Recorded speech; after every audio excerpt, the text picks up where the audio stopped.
I know this is going to upset some Christians, but I'm after the truth. And we all need to be after the truth. I want to actually go through ayah 30 and 31. So, وَقَالَتِ الْيَهُودُ عُزَيْرٌ ibn Allah. As I explained, this is related to the Jews attributing this title of Ibn Allah. Then it says, وَقَالَتِ النَّصَارَى الْمَسِيحُ ibn Allah. Notice here, it didn't say Al-Masih ibn Maryam ibn Allah. Why is that? It actually mentions that in the next ayah, because here it's talking about the belief of the Messiah being the son of Allah. And this was a belief throughout history, even with prior nations and prior civilizations. Osiris, a major god in Egypt, who was the god of resurrection. And this then developed into the Greco-Roman beliefs of Serapis Christus. And he had a lot of attributes similar to Jesus. So this was actually before Christianity. So this belief of Al-Masih ibn Allah was inherited from previous nations. Then it says, ذَلِكَ قَوْلُهُمْ بِأَفْوَاهِهِمْ. This is a statement from their mouths. So it started off as a statement. But then what happened was it developed.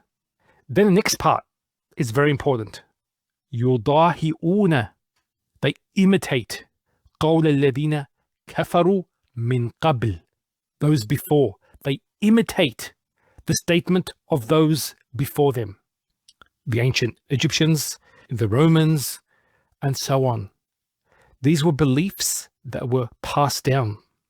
And this is actually in Christianity, a lot of the influences was from the Romans and Roman belief. And that was a way for them to convert Romans into Christianity.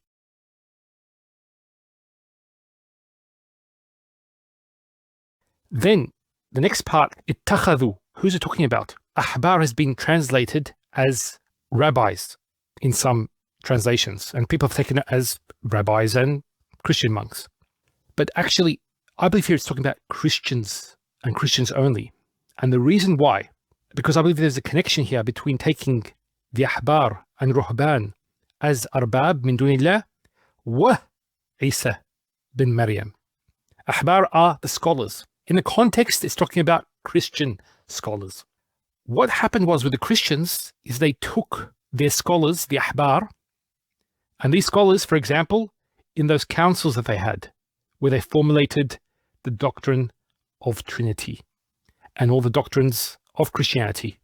So اتخذوا أحبارهم, and then وَرُهْبَانَهُمْ, their monks, their saints, and so they took them as arbaban min dunillah, as lords besides Allah. It doesn't say they took them as deities. It took them as arbab, a nurturer, an educator, one you turn to when you need help. That's a Rabb. So they took all this knowledge that they had from these people. They told them that Isa is the son of God.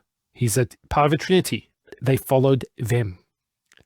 اتخذوا أحبارهم ورهبانهم أربابا من دون الله والمسيح ابن مريم.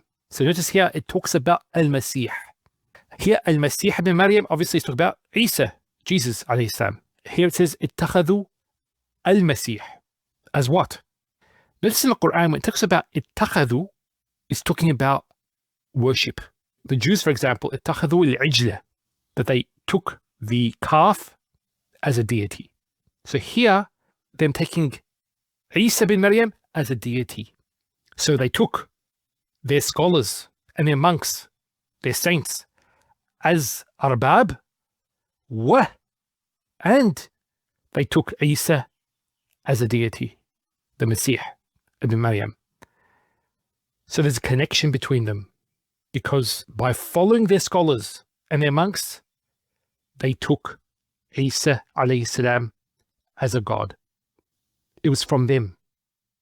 And Allah says, وَمَا أُمِرُوا إِلَّا لِيَعْبُدُوا إِلَهًا وَاحِدًا. And they were only commanded to worship one God.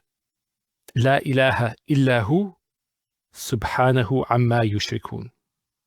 There is no God except Him, and exalted is He above what they associate with Him. Assalamu alaikum wa rahmatullahi wa barakatuh.